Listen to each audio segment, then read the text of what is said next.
ସେଦିନ ଏମିତି କ'ଣ ସୁରାଗ ମିଳିଥିଲା ଜେଡି ଭ୍ୟାନ୍ସ ଆଉ ଡୋନାଲ୍ଡ ଟ୍ରମ୍ପକୁ? କ'ଣ ପାକିସ୍ତାନର ନ୍ୟୁକ୍ଲିୟର ଫ୍ୟାସିଲିଟି ଉପରେ ଭାରତ ସତରେ ଆକ୍ରମଣ କରିଥିଲା? ଆଉ ଏଇ ୱାରର ରିଅଲ ୱିନର କିଏ? କ'ଣ ସତରେ ଆମେ ଇଣ୍ଟରନ୍ୟାସନାଲ ମିଡିଆ ଆଗରେ ନିଜ ପକ୍ଷ ରଖିବାରେ ଫେଲ ହେଇଯାଇଛେ? ଚାଲନ୍ତୁ ଦେଖିବା ଗୋଟେ ଡିଟେଲ ଆନାଲିସିସ୍ ଇଣ୍ଡିଆ ଆଉ ପାକିସ୍ତାନ ମଧ୍ୟରେ ହେଇଥିବା ରିସେଣ୍ଟ ୱାରର।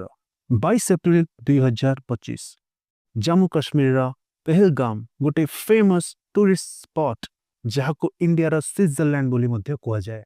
କିନ୍ତୁ ସେହିଦିନ ଏଠି ହେଲା ଏକ ଭୟଙ୍କର ଆତଙ୍କବାଦୀ ଆକ୍ରମଣ। 26 ଜଣ ନିରପରାଧ ଟୁରିଷ୍ଟଙ୍କର ହତ୍ୟା, ଖାସ କରି ଧର୍ମ ବା ରିଲିଜନ ଦେଖି ହିନ୍ଦୁ ଟୁରିଷ୍ଟ ମାନଙ୍କର ହତ୍ୟା। ହିନ୍ଦୁ ଟୁରିଷ୍ଟ ମଧ୍ୟରେ ବି ହିନ୍ଦୁ ପୁରୁଷମାନଙ୍କର ହତ୍ୟା ଏବଂ ଆତଙ୍କବାଦୀମାନେ ତାଙ୍କ ସ୍ତ୍ରୀ ଓ ପିଲାମାନଙ୍କୁ ଏହା କହି ଛାଡ଼ି ଦେଇଥିଲେ ଯେ ଯାଇ ନିଜ ଗଭର୍ଣ୍ଣମେଣ୍ଟ ବା ନିଜ ପ୍ରଧାନମନ୍ତ୍ରୀ ପ୍ରାଇମ ମିନିଷ୍ଟର ନରେନ୍ଦ୍ର ମୋଦିଙ୍କୁ କମ୍ପ୍ଲେନ୍ କର ବୋଲି।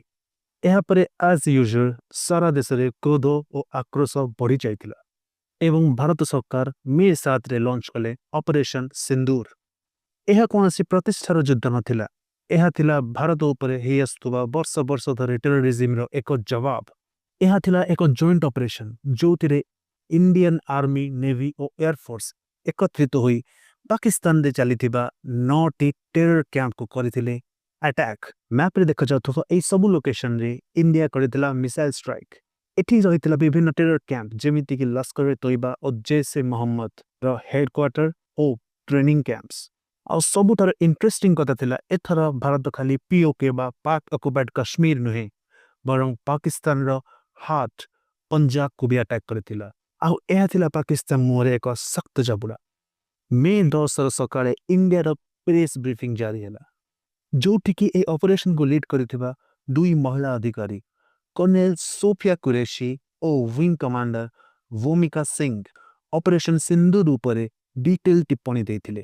ଏହା ଥିଲା ପାକିସ୍ତାନୀ ସେପାରେଟିଷ୍ଟ ମାନଙ୍କୁ ଏକ କଡ଼ା ଜବାବ, ଯେଉଁମାନେ ଭାରତକୁ ଧର୍ମ ହିସାବରେ ବାଣ୍ଟିବାକୁ ଚାହୁଁଛନ୍ତି। କିନ୍ତୁ ଏତେ ସବୁ ହେଲା ପରେ ପାକିସ୍ତାନ ବି ଚୁପ୍ ରହିଲାନି। ନିଜ ଭୁଲ ନ ମାନି ଏଲଓସି ନିକଟସ୍ଥ ପୁଞ୍ଚ ଆଉ ରେଜୋରି ସେକ୍ଟରକୁ ମିସାଇଲ ଆଟାକ୍ ଓ ଡ୍ରୋନ୍ ଆଟାକ୍ କରି ଇଣ୍ଡିଆ ସିଟିଜେନଙ୍କର ନିର୍ମମ ଭାବେ ହତ୍ୟା କରିଥିଲା। ଜବାବୀ ହମଲାରେ ଭାରତ ପାକିସ୍ତାନର ଏହି 5ଟି ଏୟାରବେସ୍କୁ ଭାରି ମାତ୍ରାରେ କ୍ଷତିଗ୍ରସ୍ତ କରିଥିଲା ୟୁଜିଂ କ୍ରୁଜ ମିସାଇଲ ବ୍ରହ୍ମୋସ, ଯାହାକି ଭାରତ ଓ ରଷିଆର ଏକ ସକ୍ସେସଫୁଲ ପ୍ରୋଜେକ୍ଟ।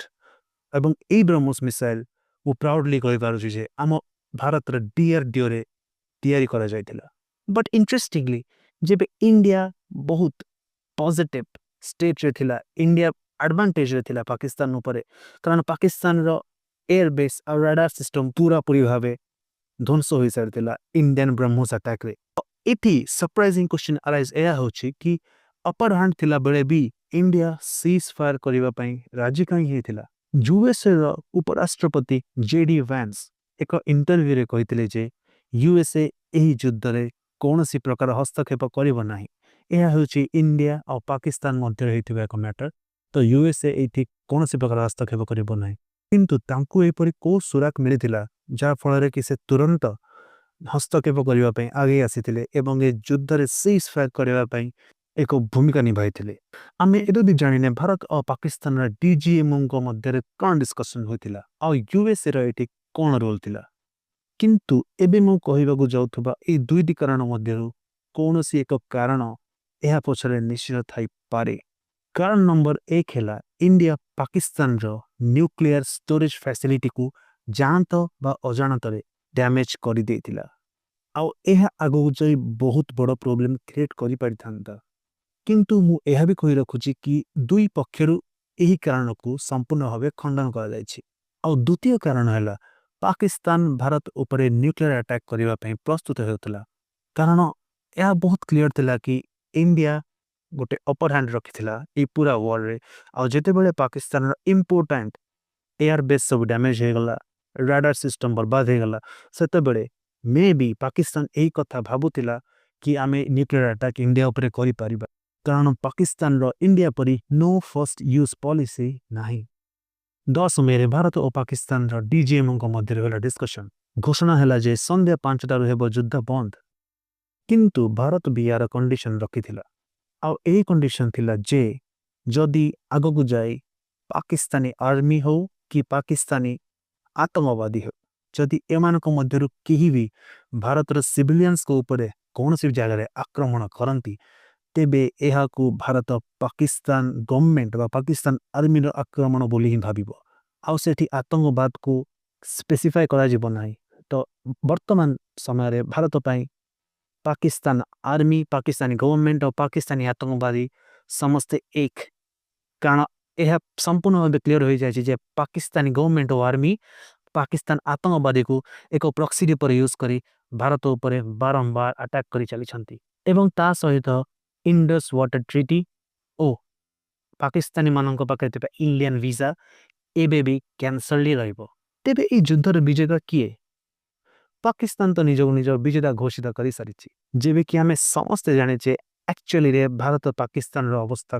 केते खराब कर सारी तो from a neutral point of view अथवा एक इंडियन पॉइंट ऑफ व्यू रु यह निश्चित भाव कहि परिबी कि एही युद्धर रियल विनर होचे इंडिया किंतु पाकिस्तान को आईएमएफ तरफ रु लोन मिली जिबा ओ भारत को विश्व स्तर रे कौन से भी कंट्री ऑल आउट सपोर्ट न करिबा हेउचे को चिंतार कारण जहाँ ऊपर भारत को एबेटु ही काम करिबा स्टार्ट करिबा पड़िबो एवं इंटरनेशनल स्टेज रे निज शत्रु और फ्रेंड्स मानक भितर गोटे क्लियर डिस्टिंक्शन आनिबा को पड़िबो कहीं ना जेबे पाकिस्तान ऊपर भारत आक्रमण है countries like Turkey China Pakistan को ऑल आउट सपोर्ट करुले किंतु इंडिया पाई कौन सी भी कंट्री 100% ठिया होई नथिले अमेरिका जी आज इंडिया को निज मित्र देश बोली कहूची से माने मध्य मित्र देश परि बिहेव इंडिया सह करि नथिले ना ही रशिया किछि इंडिया तरफ स्टैंड नहीं थिला एकमात्र कंट्री इजराइल थिला जे कि इंडिया सपोर्ट रे ट्वीट करथिला